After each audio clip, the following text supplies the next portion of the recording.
Welcome to Seek Reality. I'm Roberta Grimes, and I'm so happy you're with us today.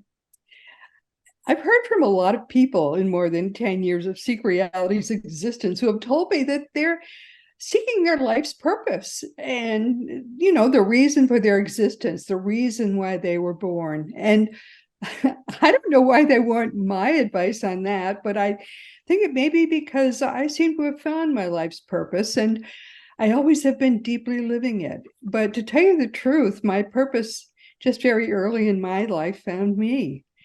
And at this point, as you know, half or more of our weekly guests are longtime favorites or they're new favorites. Once in a while, we do add someone, and then the people that you've told me you've really enjoyed hearing for the first time and you hope we would have back again, they become new favorites. So although we still have new potential guests pitched to us really almost every week at this point, we tend not to add a new guest unless the topic is one that I think is going to excite a lot of our listeners.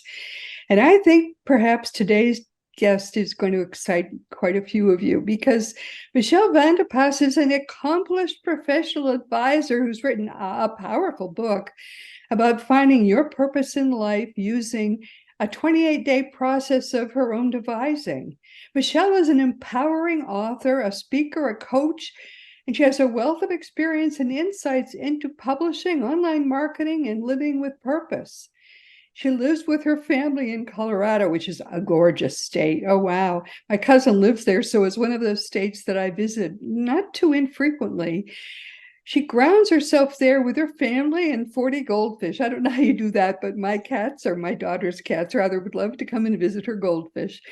And she says the occasional mountain lion or bear looks in on them.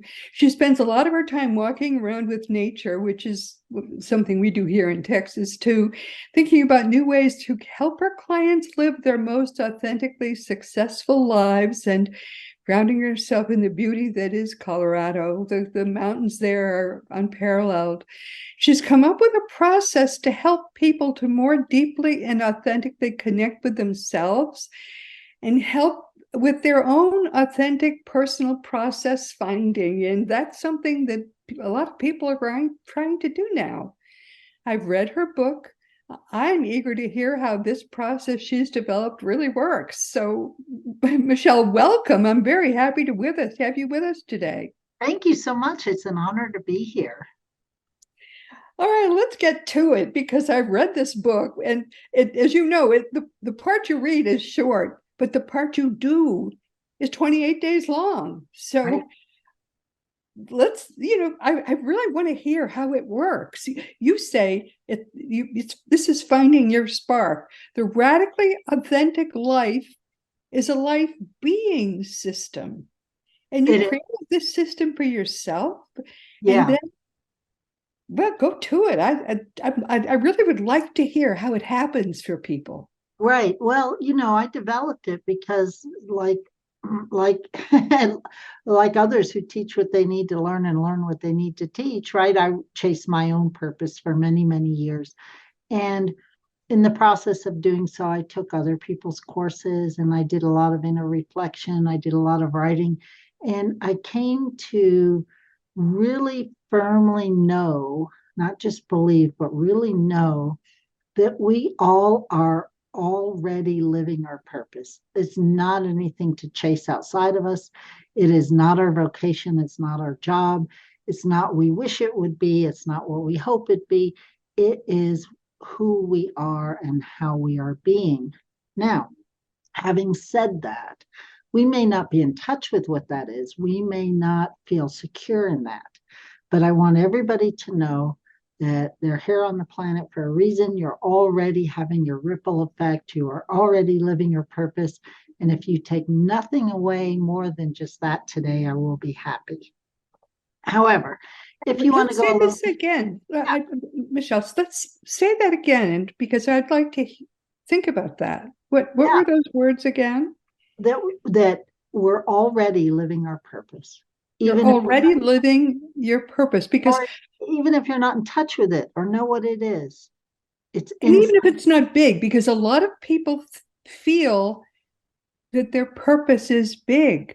They Well, don't understand. It may not feel that's big to different. them. Right. I would And say it that. actually is big. That's what people don't get.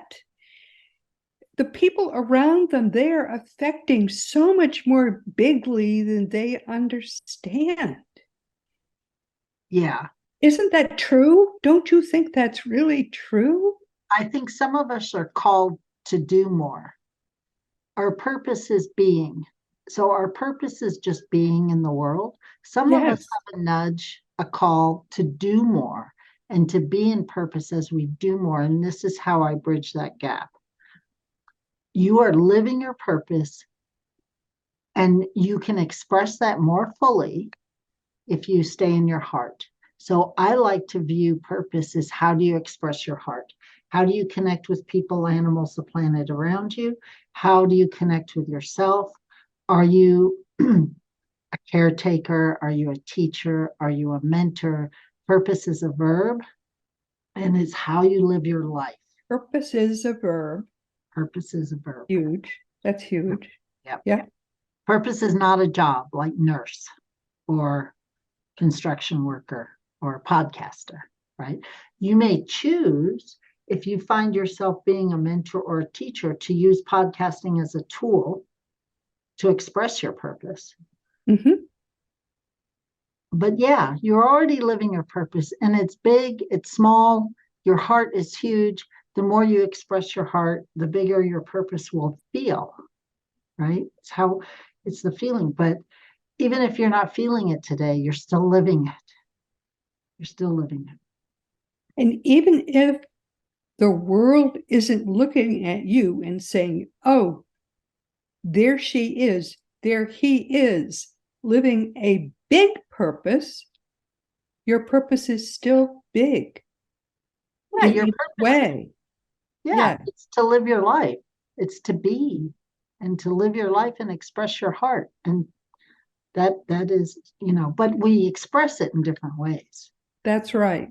That's, I mean, that is so profound. You may not know how you have affected other people because we each touch the lives of so many people Right. in the course of a day, for good or for ill. Now, nobody is born to have an ill purpose, but still, we affect other people's lives so profoundly. And we never realize how profoundly we affect their lives. I get emails all the time now from people who will say, I've been listening to you for years and blah, blah, and I think, oh, isn't that wonderful? Now I was born. But uh, other people don't understand how they've affected my life or the life of someone I know.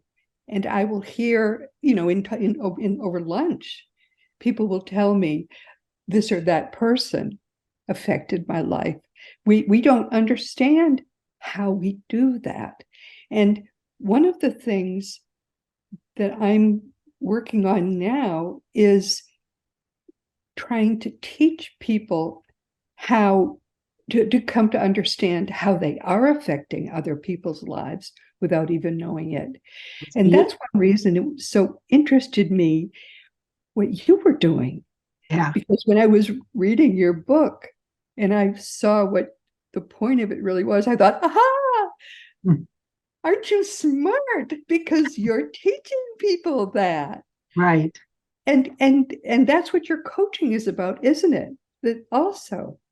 Yeah. So my coaching is really if you have a calling to do more, right? If you feel like you're destined for more. So, not everybody has that nudge or that calling, but you feel like you're in purpose or you want purpose or you have a nudge to have a bigger purpose. That's really a calling to do more. So the purpose is the being, but then we're nudged, we have an idea, something hits our heart.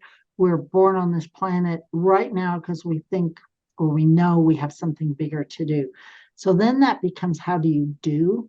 in the world, and how do you express your purpose through your heart, and then put that into action that's in alignment with your purpose, in alignment with who you are, so that you can then go make a bigger difference in the world, bigger than you're already making. As you said, you're already making a big difference, but some of us are just called to do more, to reach a bigger audience, to be out on stage, or to write multiple books, or to have a podcast like you have.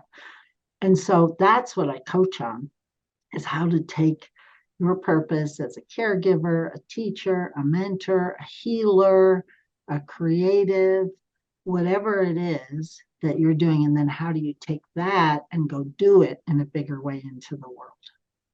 Wow, really? Okay, tell us some stories. No names, but just can you tell us some stories about people you've helped that way, or how that works? Yeah, absolutely. So, I mean, the first one that comes to mind is a coach that I coached many years ago who was stuck in her business. And when we really let felt into her purpose, she's a natural networker. Like, networker is how she shares her heart. She connects people. She introduces people. She likes to just have conversations with people and see where the common threads are. And that's what she felt was her real purpose in life, and the best way she could share her heart. And when she applied that to her business took off, because then she realized she didn't need to do all these online marketing funnels, and she didn't need to do all this. She just needed to start connecting people, and then people connect to her, and then she got referral based businesses, and her business just took off. So that's the Wow. one that immediately comes to mind, right? The other thing is, I have coached people who are like to express through writing, because I am a book publisher as well, right? So I come across a lot of people who express through writing, and they're told, in order to market your book, you have to be on stage, or you have to be on video. And that's not actually true. There are many people who, if they find expressing their heart through the creative act of writing is really aligned for them, there's a million places to go write to promote your book. So when you stay in alignment with how you express your heart, and then you move that into marketing, or move that into other areas of your life where you choose to be successful, whatever that means to you, then those barriers and that self-imposed, I should do it this way, or I should do it that way, or come down. That's beautiful. No, that's I think that's really, I've seen so many people who are afraid to try, Yeah, because what if they try the wrong thing, or what if they miss it by, they're going in this direction, and what if it should have been that direction? And it's people are their own worst enemies sometimes, because sure. they're so afraid to try the wrong thing, or they're so afraid to miss the mark. And they think, oh, I have just this one life, and what if I get it wrong? And I mean, try something, and then if that doesn't work, you try something else, and find the joy in anything, and then and do that. Right. If you can help one person, that's one more person who's been helped in the world than there would have been if you hadn't tried anything. Life is joyous. And if you can, when I get one email, I always think, saying thank you. I always think, now I know why I was born. That one email was it's all it takes for me to be joyous about what I do. Nice. That that's the right way to feel about it. It isn't. It's that's all it takes to feel good about what you're doing. And if you have that attitude, then you don't have to get 100% on the test. You only have to get a 90. You're an 80 to be happy with that you did it. And that's, to me, that's what makes life wonderful, to do that much. But what do people say when you tell them that, though? What makes them not try? So I do think people self-sabotage. And the other thing is we are given a lot of outside and external influences about what we should be doing and what we should be trying. And because that doesn't feel right to us, we don't do anything.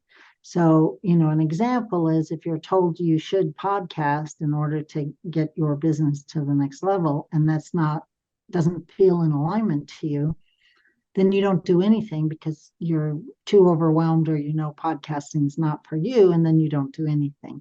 And what I'm suggesting is you find that small step that is in alignment with you, whether it's writing an article, writing a letter to the editor, if people do that anymore, I don't even know, whatever it is, right? But find one step. And then I am a big believer that you will be guided. So you and I have lived long enough to know that life is not a straight line and it's not a path that doesn't have obstacles in it. So if you take the wrong step, we may all have made bad decisions in our life and taken wrong steps. But I'm a firm believer that if you slow down and listen to your internal guidance, listen to your heart, listen to your intuition, your creativity, the universe, God, whatever you want to call it, I'm a firm believer you will get nudged back on the right track. It may take a week, a month, a lifetime, but you will be on your path.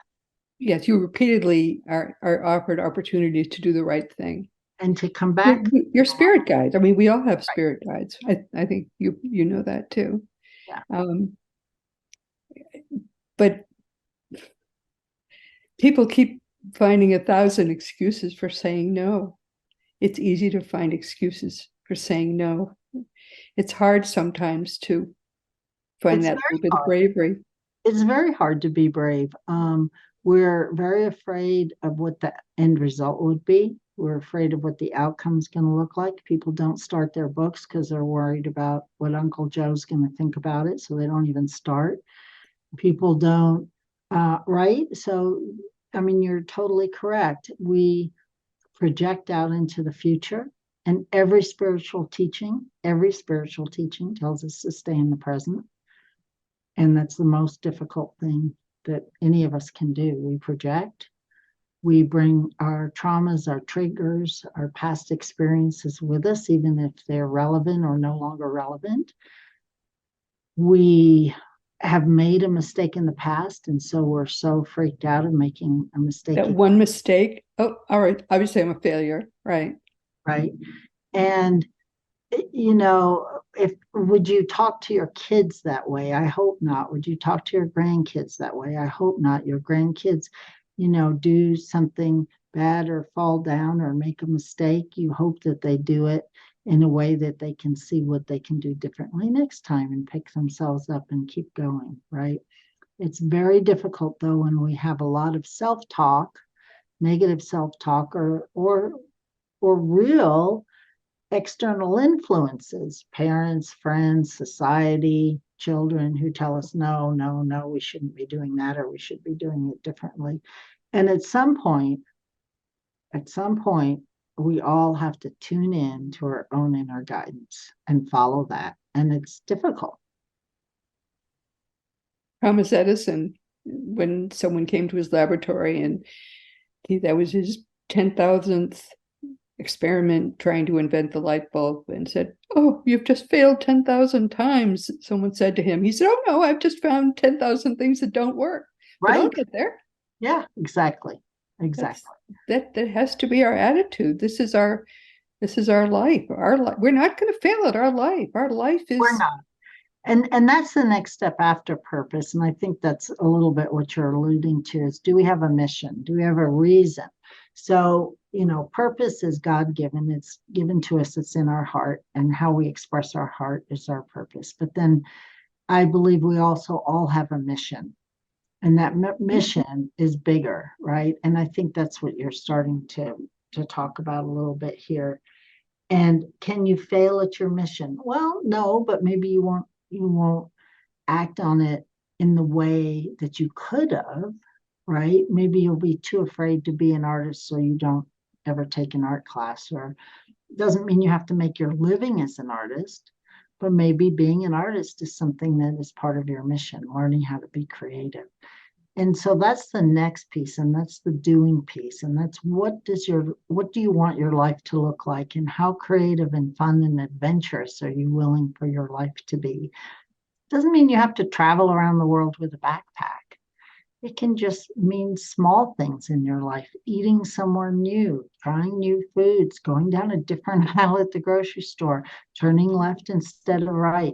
It can be encouraging yourself to step up. It can be encouraging yourself to think really big or think really small, but think differently and be, Think differently. yeah, Yeah. Journey of 1,000 miles starts with one step. right. That's a Chinese saying, I think. I think it sounds different in Chinese. I'm not sure. Who knows? No, it's very hard. But sometimes it can be freeing to be older. Because when you're younger, you, at least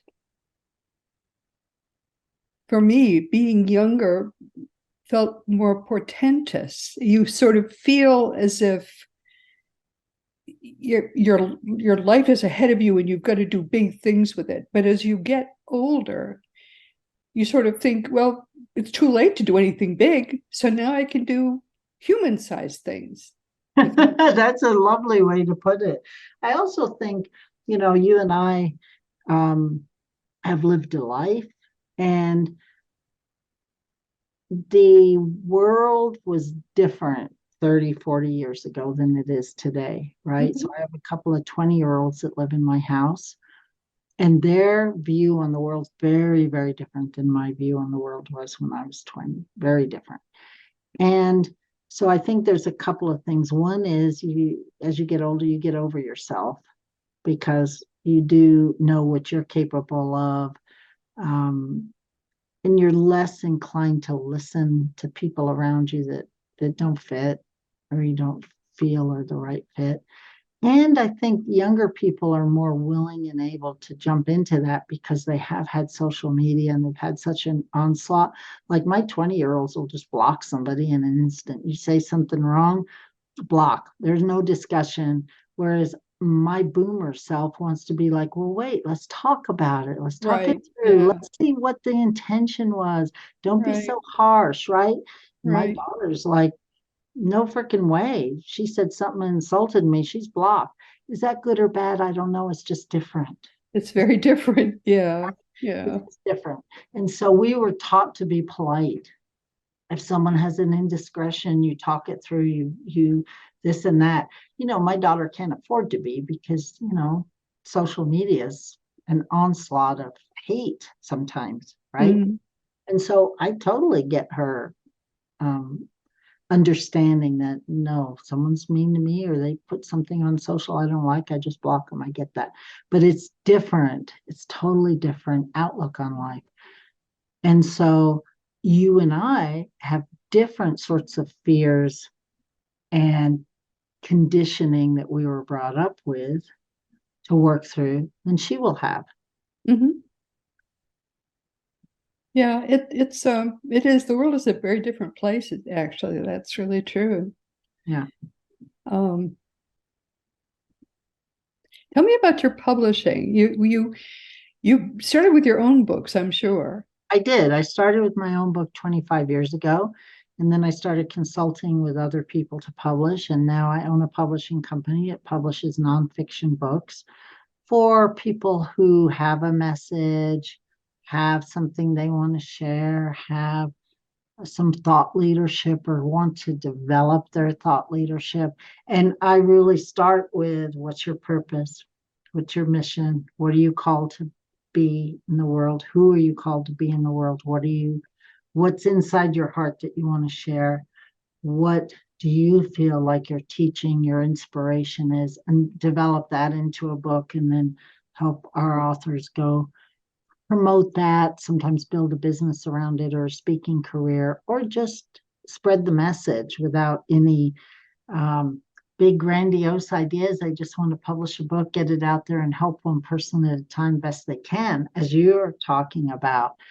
And so that morphed over the years. I have helped thousands of writers, some of whom have published, some of whom decided not. Thousands of writers? Wow. Yeah, over the 25 years. Yeah, thousands, both Goodness. in groups, in writing retreats, in person, one-to-one coaching, right? I mean, sometimes I'll have 300 people come into a course that I teach. So, What's the name of your company? well, the new thing I'm promoting is the author path. So that's the authorpath.com. My publishing company is Grace Point Publishing. I'd better write these down because we've got to put these in your Yeah, and I'll send them to you. Actually, why don't you do this? Why don't you send me all of this in an email to make sure I get everything right? Absolutely. And so, if someone feels like, okay, I'm 50, 60, 70 years old, I published a book for someone who is 93, was my oldest client, I think. Oh, But if you feel like you have something to say, then you have something to say. It's as simple as that, yeah. right? And so then we just have to work together to figure out how you get it on paper, how you get it out of I your. think that's just bright as the day. That is a lovely, lovely thing you're doing because more and more people have things to say. And when I was pretty young, I published in New York, and it was a horrible experience. I would never, never go the New York route again. It was really horrible. And then they also buy the rights for very cheap. Right. So you have to then, I was very lucky that I was able to get my rights back. Right. And the world's changed so much. I mean, so much, even just since COVID, and publishing changes every 6 months. But what was your book about? Was it fiction, nonfiction? It was the best book I will ever write. It was a novel about the Thomas Jefferson's 10-year marriage. Best book I'll ever write. Wonderful. And Doubleday bought it. First publisher to see it bought it instantly, and they were going to make it the best. Oh, they were going to give it the best promotion. They were going to make it a bestseller, no question. They bought it in 1990. Right. And they held it for 3 years because they wanted to put it out in 1993, 250th year, anniversary year of Thomas Jefferson's birth. And they got it. They put it out on the 20th of January because that was the inauguration day of Clinton, as I recall, something. I've forgotten. All kinds of hullabaloo was going to happen for it. So they sat on it for a couple of years after they had bought it. Everything was going to be huge. It was bought by Shea Earhart. I don't mind saying her name because she did this to me, although I kept in touch with her afterwards because that's how much of a sap I was. 3 months before it was going to be actually published, finally, my big book, she got her own imprint at a different publisher. They wouldn't let her Doubleday wouldn't let her take my book with her. So I was orphaned. The worst thing that can happen to a new author is to be orphaned at a big publishing house in New York. Right. So where's the book now? I got it back. Huh? Did you ever publish? But they published it because Doubleday wouldn't let her take it. Oh, so they I was did in the middle of a fight between my editor, who had been the senior acquisition editor at Doubleday, and my editor and Doubleday. So instead of being the big book they kept insisting to me it was going to be, it ended up being immediately out of print. And that was it. It's a long time ago. Everything's changed a lot since then. So I'm not angry with them. It was what was supposed to happen. Where's the book now?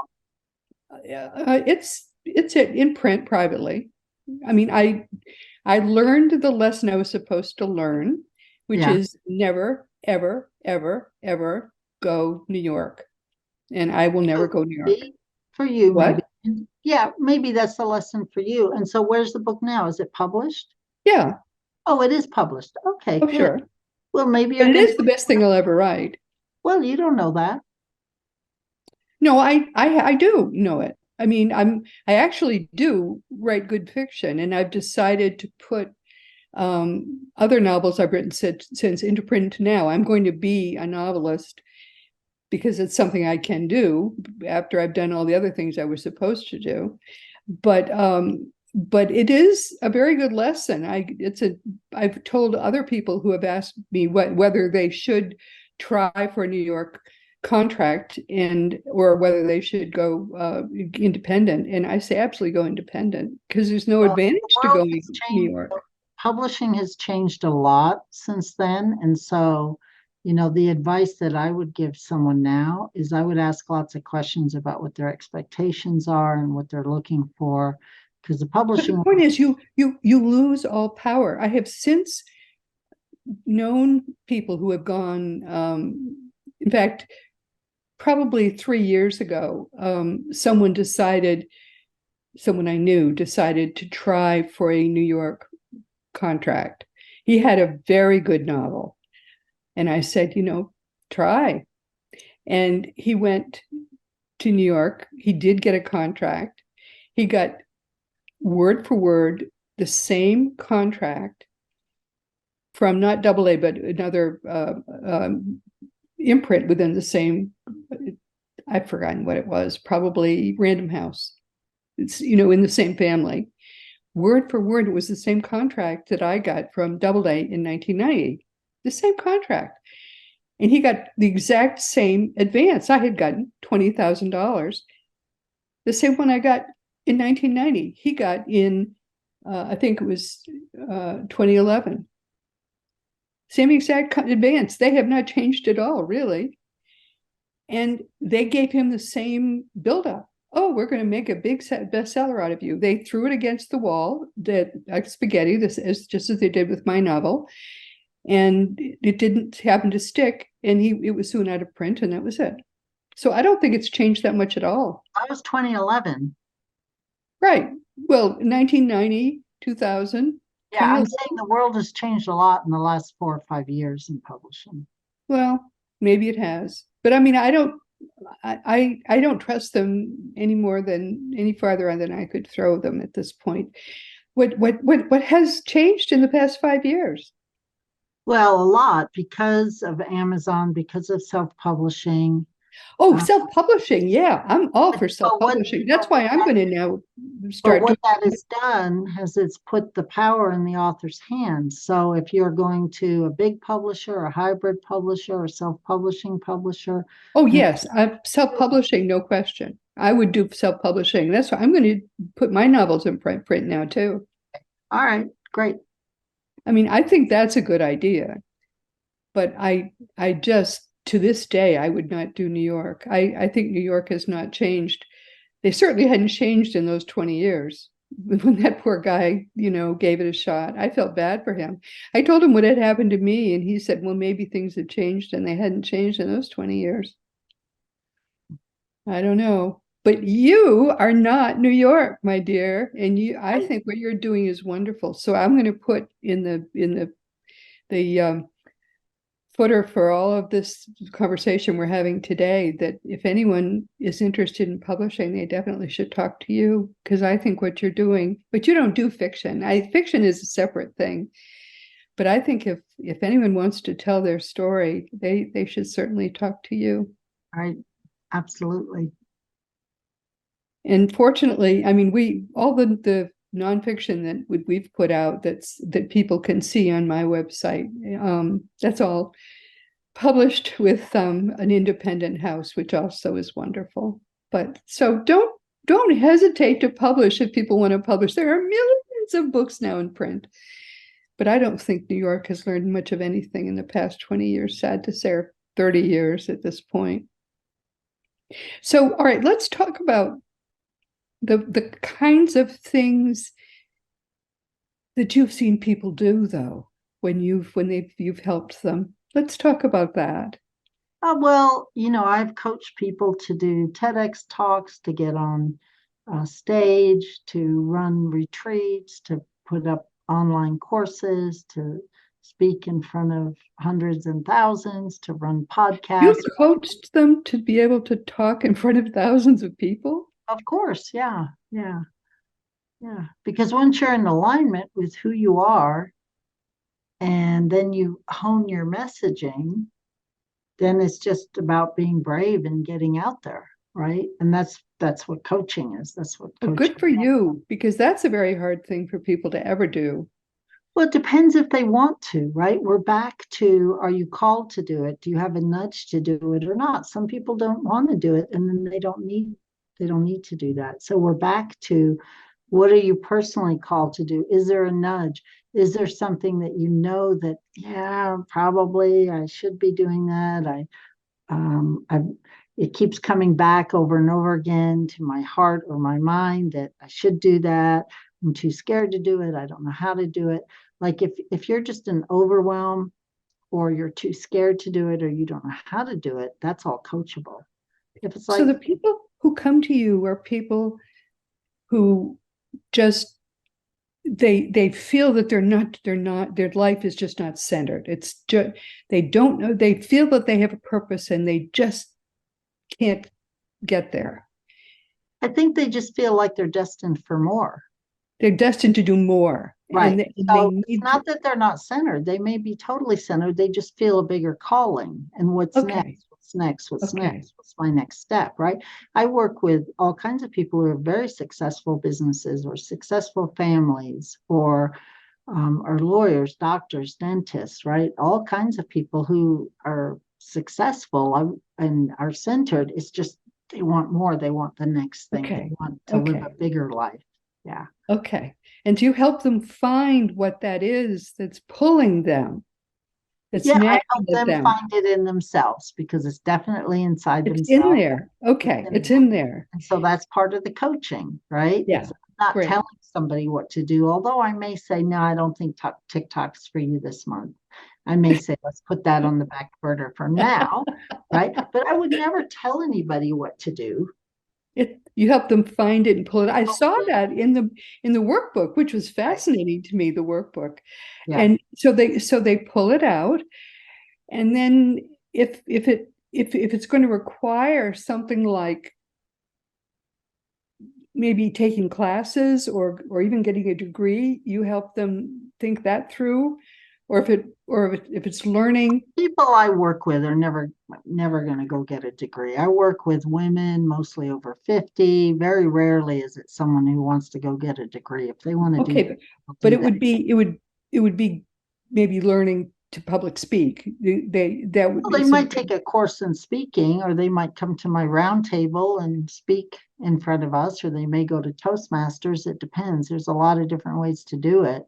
Okay, they might do a TEDx though. They might learn to do that. Okay. Might learn to do that, or they may, right? So there's a lot of different ways.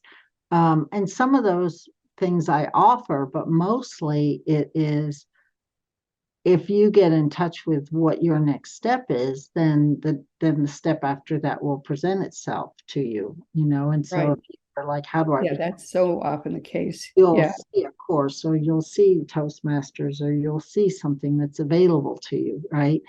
And I think most people, they're like, well, yeah, I've always had this thought I should speak, but I don't know how to go about it, or I don't know what I'd speak about, or I don't know how to go get a speaking engagement, or I'm too scared to speak, or what if I say the wrong thing on stage, or what if I forget my lines, right? Those are all the things that go, that you can coach through. That's easy to, Right. Right.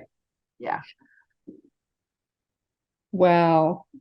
Wow. And how do they find you? Is it mainly word Well, of I mouth? do podcasts like this, right? I'm here with you, so maybe someone will hear this and want to connect with me. I'm on social media. I have an email list. I speak. I have a TEDx talk. I'm out there in the world. So I do all the things that I coach my clients to do as well. Yeah. Wow. Yeah. It just takes one or two, and then they. It's surprising, really. The world is such a small place. Isn't it? Right? It is. It is incredibly small. Yeah. I mean, I hear from people from all over the world. Just a couple of days ago, I heard from two different people in Uganda who Oh, who say that they're my fans, and they don't seem to know each other. I mean, it's like very strange yeah. how And small the and world is taking the now. lesson out of my daughter's playbook, be careful you're not being scammed, right? Because there are people all over the world as They well. weren't asking for anything. No, no, I'm just telling the general public out there, the world's small enough now as well to be a beautiful place where you can connect all over the world and where you can also get taken advantage of easier. I guess, but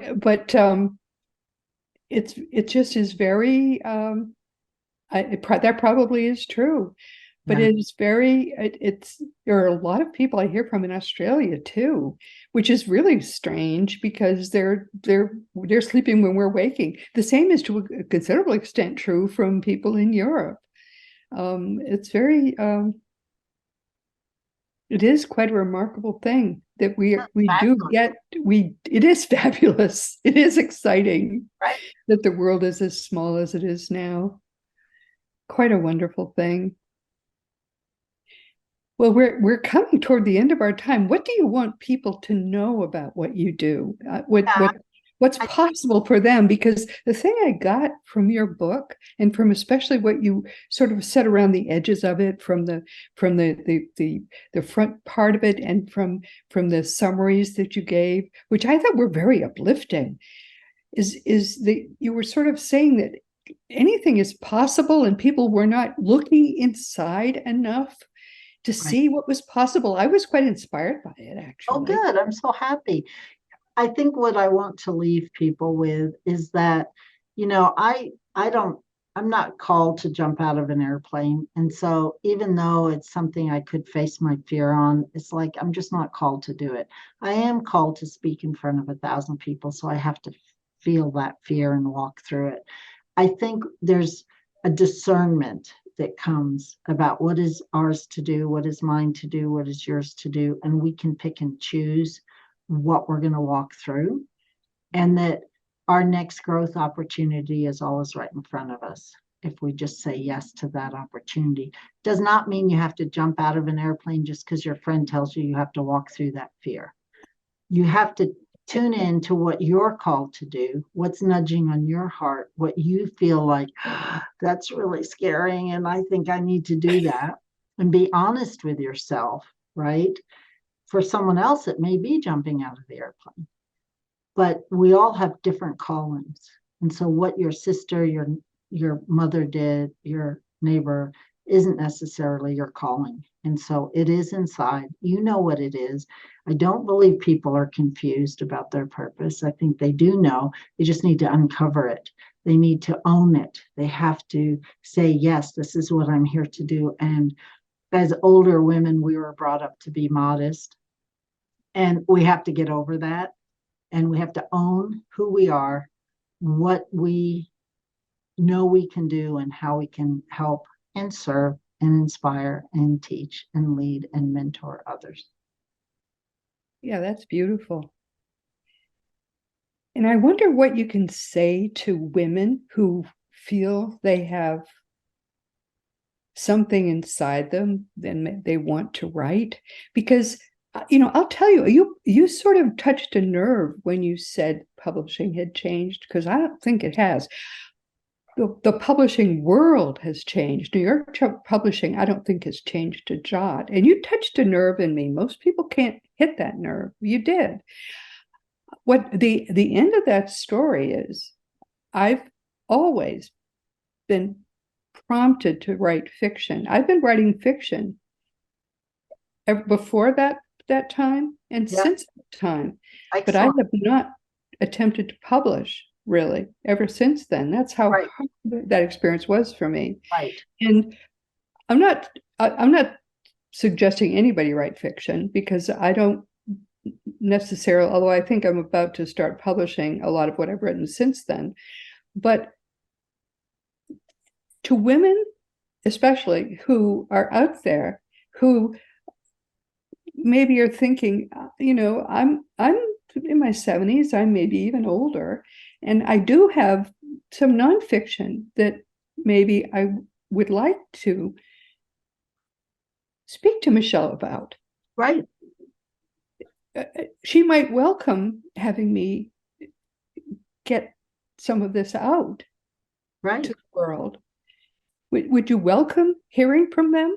Yes, of course. They just go to the authorpath.com and they can connect with me there. Yeah. And that will be in the notes to this program. And bless you, my dear. What a beautiful thing you're doing for them. Yeah. Because New York would no, don't go near New York.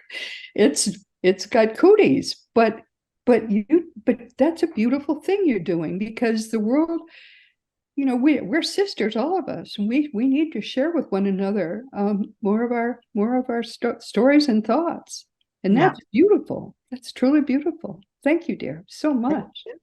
Thank you. It's been a pleasure and an honor to be here with you. I wish we had more time to talk, but I'm sorry, we've come to the end of our time together today, but maybe we can do this again.